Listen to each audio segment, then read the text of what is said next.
Hey, worship teams, worship leaders, welcome back. Brandon Dempsey of Worship Team Training. So glad that you guys are here. We are having a fantastic day, and we are here to talk about the worship leadership within your church off and on stage. So without any further ado, we want to welcome our awesome co-host today. Look at him, you love him, you know him, the famous, the funny, the furry, Tony Guerrero. How are you, Tony? What's up? I am a little extra furry today. You are. I love it, man. How you been? I'm doing good. Good to see you. It's good to see you too, man. It's been a while. Studio stuff going well and everything? Studio's going well. That's what I've been working on this morning, and just turned around and realized what time it was. So. Your daughter okay? She was sick last time. Oh yeah. All good. Yeah. That's good. Awesome. Great to have you, man. And say hello, everybody, to Rich Kirkpatrick, who was on our webinar yesterday, and also coming up, debut brand new album on the 15th of March, A Beautiful Liturgy. Rich, how are you? Doing good today. It's a good morning. I got strong coffee, and I got you guys to look at, which is something. Yes. Hey, I get looked at every day. That's awesome. I got nothing to hide. So, anyway. Super Wednesday. Super Wednesday. Yes, we had Super Wednesday, and we're not going to talk about politics because a lot that may get a few worship leaders and pastors mad. We don't want to do that. So we're glad that you're here. Hey, next coming up on the Hangout, we're going to have more from great folks like Cynthia Cohen, Kim Bontrager. Also, Chris Denning is coming up. We're trying to get David Santivan. We're talking with him right now to get him on the show. And oh man, gosh, coming up, you guys cannot miss this. This is going to be fantastic. Everybody remembers the band Anthrax, right? Oh yeah. Okay. The lead guitar player, Dan Spitz, is a good personal friend of mine. He came to Christ back about nearly 15 years ago. And Dan is going to be on the Hangout, and we'll broadcast him live on Periscope too, but he's going to share his entire testimony. It's fantastic. Great. Yes. So I'm excited about that. Dan's an awesome guy. But today, we have Mr. Scott Couchenour. Scott runs this awesome, well, I didn't say anything yet. I didn't say for you to come in yet. So he's like, he's like already claiming his own space here. I don't know. You give this guy real estate, man, he'll just take a whole mile, won't he? So Scott runs this awesome ministry called Serving Strong. And Scott and I connected over LinkedIn probably about 3 years ago. And since that time, we've been emailing each other back and forth. And I just love him because he's a leadership guru. But come to find out, he actually is a worship pastor. He's got a huge worship pastoring background. And so he knows the heart of a worship leader and a pastor. And basically, their ministry is to help conquer burnout within pastors, worship leaders, and many others. And so Scott, his passion is to maximize ministry leadership because the stakes are eternal and time is short. And so his hope is that all worship leaders across the globe not only survive burnout, but like I said before, they conquer it completely. You can find Scott and his ministry at servingstrong.com, and we are just an awesome day to have the very man right here. Everybody, please say hello to Scott Couchenour. Scott, how are you? I'm doing very well, and I love this format. You guys are. When you asked me to come on again, I thought, oh, that's going to be great. I love these guys. Awesome. Well, thank you, Scott. Who's your favorite? Just he always wants to know. He always asks that with every host that we have, every guest. Well, usually whoever has facial hair is my favorite. There you go. Well, then I guess. For that matter, any hair. All right, see you, everybody. It's been a great show. Anyway, but this is awesome. So we have some questions because we talked about leadership among the stage, off the stage, how that impacts the church, how it impacts us as leaders. And Scott, you have some fantastic things to say. But you have like a really weird word that I like for you to unpack for us, and it's called Hubris. Hubris. Am I mispronouncing it? Hubris? You're pretty much butchering it, yeah. Good. I'm glad I am. Thank you. Can you tell us what you mean by that and kind of go on from there. Yeah, hubris. Hubris. Hubris. Yeah. So I looked it up on Wikipedia, so because I knew we were talking about this, and since Wikipedia is always true, actually, if you pull up the word hubris, what is hubris on Wikipedia, it's going to talk about something that has a sexual connotation. We're not going to go there. The modern usage denotes overconfident pride and arrogance. So there's Overconfident pride and arrogance. That's yeah, what hubris means. yeah, it's like confidence on steroids. Okay, got it. Right now, if burnout had a segue, it would be hubris. Okay, it would what? It would be hubris. Okay, and also be humorous. Yes. So, It's a huge word, by the way. Huge word. It's too big for Rich. It's too rich for his blood. So, first question: what does that look like when somebody's overconfident? They're overconfident, overambitious. What does that look like on stage, Tony? What does it look like on stage? Yeah. I don't know if there's one way that it looks like. I mean, Yeah. you know, that I tend to see more of that in people off stage than I may see it on stage, and not because it isn't present on stage, but you know, on stage people learn how to perform and present something. So the whole time we were just defining this and talking about it, I'm going through things backstage, you know, during the week, like dealing with people during the week, more so than on stage. I think obviously on stage, somebody who, well, I think we need to define also that what we're talking about, this word hubris, just it is excessive pride, it's ego, versus confidence, which confidence is a good thing. Mm-hmm. And as musicians and performers and artists, when we, you know, the fact is we're all kind of insecure, and it's important that we build up confidence and that we can take the platform with full confidence in our abilities, not because we're so great, but because, one, God is great, and two, God gave this to us, and three, we have worked on our craft. And so I can go out on stage and feel 100% confident that I'm going to nail this because it's been worked on so hard. You know, that's a different type of confidence. Mm-hmm. Ego is a different thing, and that's obviously what we're talking about. So, but I do think that you can disguise ego. I mean, people who are really good at performers can disguise hubris, you know, when they're performing. It's when you get them backstage, off stage, that comes through more, for me, in my experience. Right. Awesome. Rich, what do you think about that? Do you find yourself hubris or non-hubris? Well, I hope not. But I think it's from the worshiper or the person out there. I agree with Tony. You may not see that, but I think what's going on internally is pretty clear. But one of the things I think you can see it is when somebody feels like they have talent and they don't.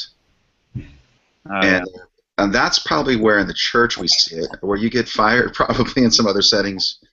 If you came unprepared, you thought that you were great enough not to come to rehearsal and just show up and lead worship or be on the worship team. I have seen that on stage a few times and suffered from that, and that someone just assumes that they're above reality, they're above the preparation that other people do.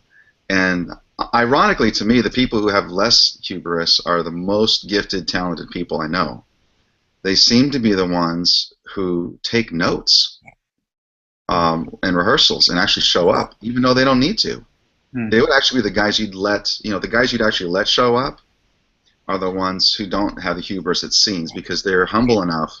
So I would say that the way I would see it come across, perhaps, is in that person who they might bomb occasionally because they're not in reality about there's a gap between their gifts and what they think they're presenting. Awesome. Thanks, Rich. Scott, what do you say about it? I'm sitting here thinking, when did I show hubris on the platform?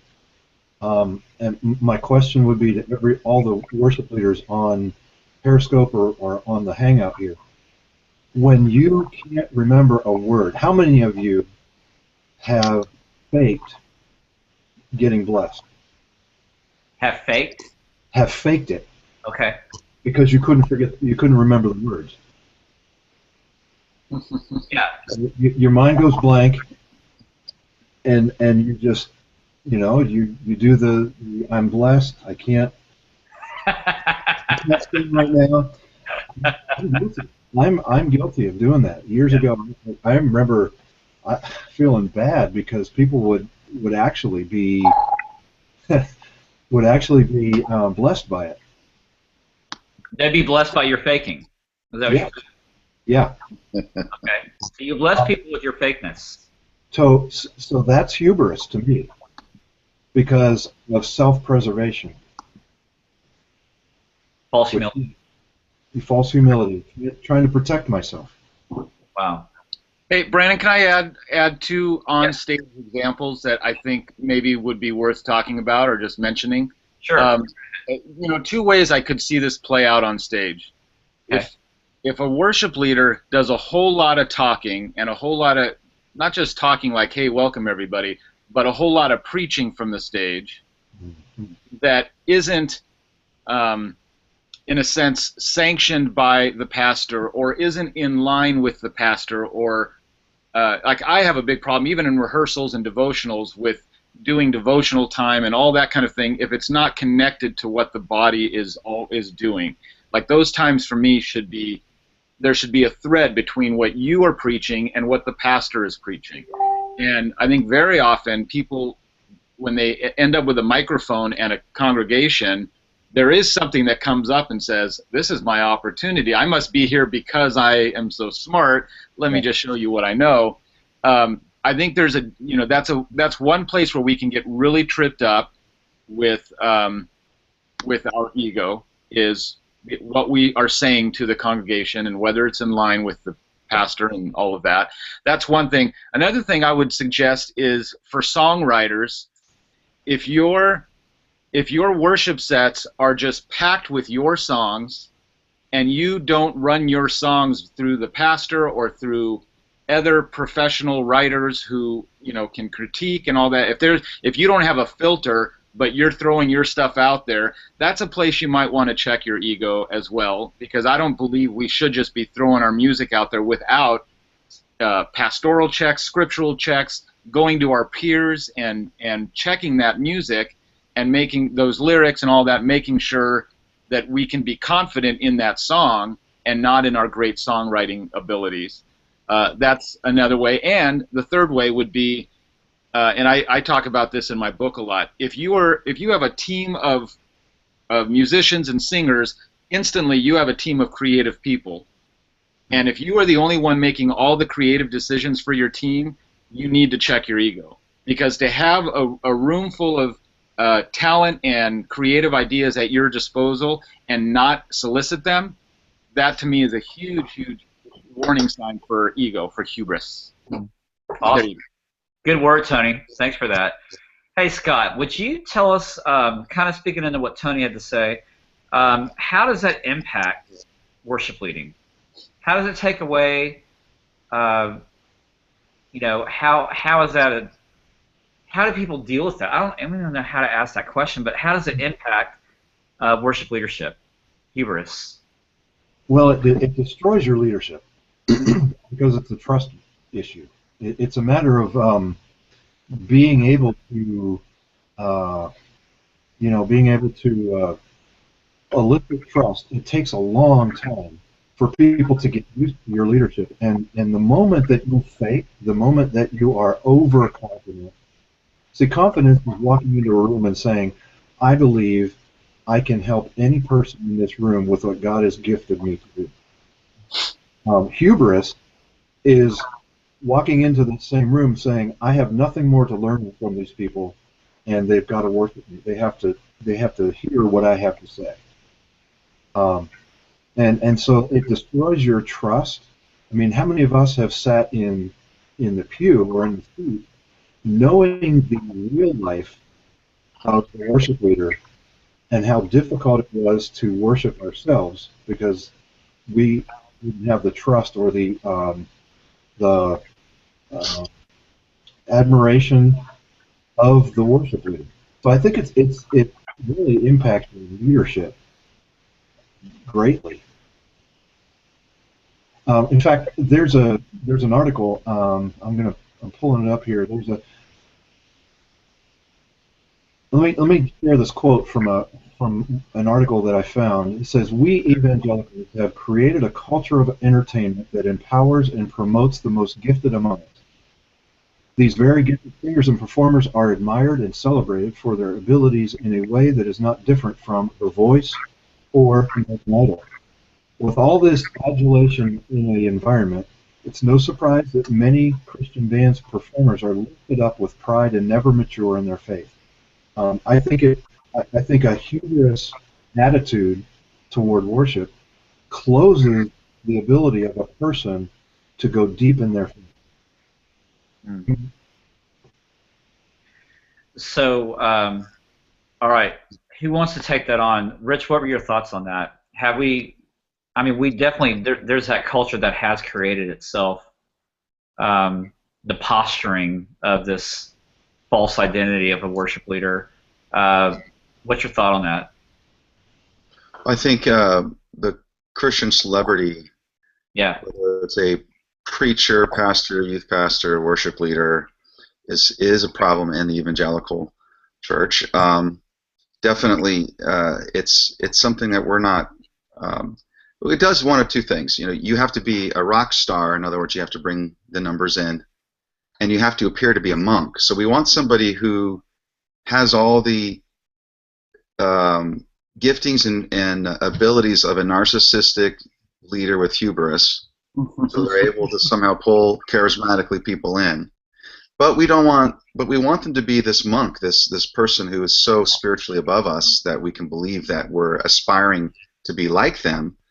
And the reality is that you can't be that person because that person doesn't exist in the same time and space as like the evil Spock and the good Spock. You know, he was the only guy, I guess, who was good in both universes, by the way. But the idea here is that, you know, we've created that culture because we set this expectation. It's not reality. But we want someone to aspire to. We want the charisma in that person. But yet at the same time, we expect them to be almost a monk in their spirituality somehow way beyond us, and that makes us feel better. The talent's way beyond us, and their spirituality is way beyond us. In reality, you know, they have talent, that they're good at their job, just like the dentist sitting in there. There may be the top dentist sitting in there. We're not like celebrating him, but you know, we don't have the spiritual. We're just like everybody else. We're people. Yeah. And so I think our big weakness is our system is set up almost. I think sometimes this is why it's difficult. Our system is set up to vacuum a person into that role, even without knowing it. I get really nervous when I see young artists, you know, 19, 20, 22 years old, coming out with their records and having hits, and suddenly they're doing tours and the whole thing, because I feel like they are, not obviously, I'm generalizing, but there is such an opportunity for them to get lost in that shuffle, for their spiritual walk to get lost in all that. I think it's really, it's important for us to remember, even Jesus didn't start his ministry till he was 30. Like he waited. He could have started any time, you know, but he waited until such a time. And I think, you know, when we put young kids out there who now we have a whole generation of people who grew up with Christian rock stars. You know, we didn't necessarily have that to this degree when we were younger. And so it's really easy now to have this whole culture of idols, Christian idols, and rock stars, and learning how to play guitar because you want to be like that guy, not because it's a natural outgrowth of your worship of God. And you know, I to what Rich was saying, I think it is possible. Let me put this another way. I would love to see more people being mentored by leaders like Tommy Walker and Paul Balash and Morris Chapman and people who have been seasoned and who have been in there for so long, but after a time they become a little less fashionable and less hip, and their audiences start to decrease. But boy, I would love to be elevating them as mentors to this generation, right, to younger generations, because I mentioned Tommy and Paul. Both of those guys, even at the height of their superstardom in the worship world, were toiling away during the week as worship pastors at a local church with both of them from relatively small churches, and doing the all the work that goes along with that. They weren't just hanging on the tour bus and waiting for the next concert, And I just think that's important, and we are creating, that has been created, that whole culture of rock stardom. And it's sad for a lot of younger, and that's why we see so many younger ones falling away. And it's just, it's sad. Wow, that's good. That's very good. Thanks, Tony. So, Scott, what's the antidote? I think it's separating our leadership. It's recognizing constantly who it is that owns worship. Worship is God's. Worship is not. It's not my ability to lead someone into a relationship or into an experience with God. We're stewards of everything God's given us. Everything comes from Him and through Him and to Him. But practically speaking, let someone else be great. Pour yourself into other people. I think that's some of the best advice I've heard. And Tom Rainer talks about, it's called When Hubris Comes to Church. And toward the end of that article, and I think I pulled that up here. I think I have that. Hang on. When Hubris Comes to Church. And there are about 5 questions that might help for a person to constantly keep themselves in check. Or if you have your accountability partner, add them to this list of questions. Have them ask these questions of you. Am I proud of my accomplishments? Have I implicitly given glory to myself rather than God? Implicit. Third, would I be willing to let go of anything in my church, even if it has become a cow for many members? Do I compare myself to other worship leaders with some level of pride? And have activities replace prayer and time in the Word? Even rehearsals. Have rehearsals replaced prayer? Those questions, if we continually ask those questions, we can nip them in the bud. Man. Final thoughts? Anybody?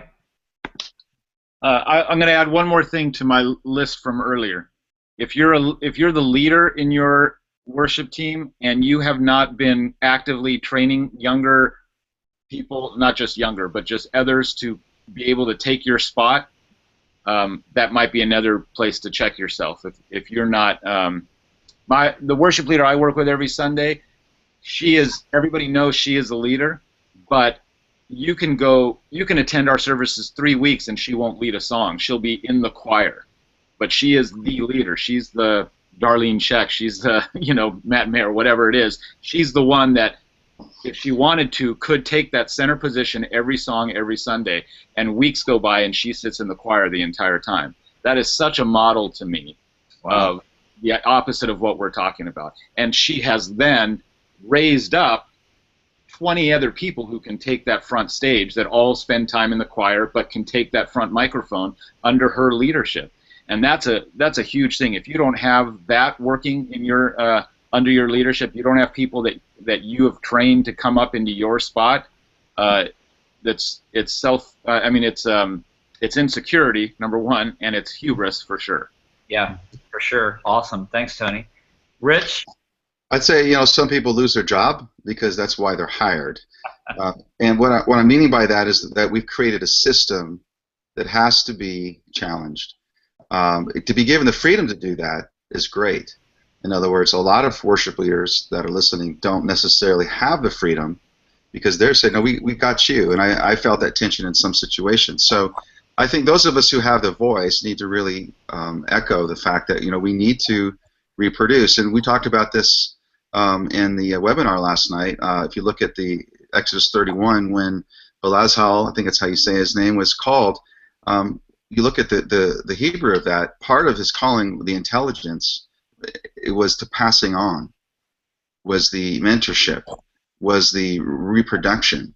So artists, part of our calling as Christian artists is to pass on, and we're missing that as a component. It's done in the pop world, it's done in the musician world a lot more than it's done in the church world. Ironically, where real rock stars are, where real rock stars start out in a stinky van playing in front of 40 people.